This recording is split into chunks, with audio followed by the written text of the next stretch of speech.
Installer une politique de la mandature au niveau du TCO pour aller vers une politique de réalisation. C'est-à-dire le TCO a toujours été vu comme réfléchir beaucoup, mais là il faut apporter des solutions concrètement sur le terrain. Et ça se traduit comment? Par l'ouverture de chantier, mais aussi par déjà des réalisations qui sont sur le terrain. La fin de l'année était marquée par la livraison d'une zone d'activité économique sur la pointe des Châteaux, juste à côté du TCO ici, d'un pôle d'échange pour le port. C'est des chantiers qui sont en cours pour travailler euh, au développement de ce territoire sur plusieurs niveaux, sur le logement.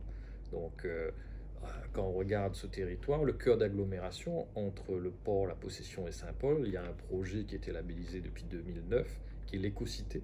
Donc, sur la Possession, il y a un travail de construction qui est déjà bien engagé et qui se concrétise chaque année. Sur le port, il reste encore des études sur les portes de l'océan qui permettra aussi d'avoir des programmes de construction quand même assez innovants.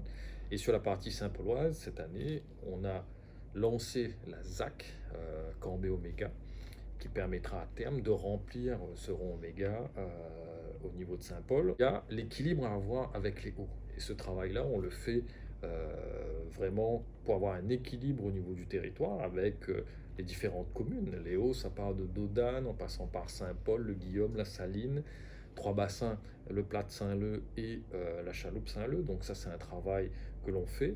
On a des fonds spécifiques avec Leader qui permet de travailler sur des projets économiques.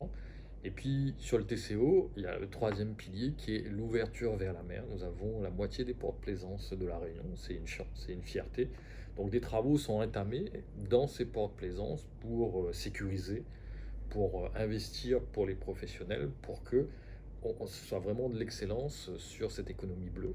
Il y a les loisirs touristiques, donc l'Ouest, c'est le tourisme, et ces ports de plaisance font partie intégrante du projet de développement et de l'ouverture vers la mer. Donc, beaucoup de travail sur ces trois piliers qui touchent les clubs d'agglomération, l'équilibre avec Léo et Mafat, mais aussi le tourisme et l'ouverture vers la mer.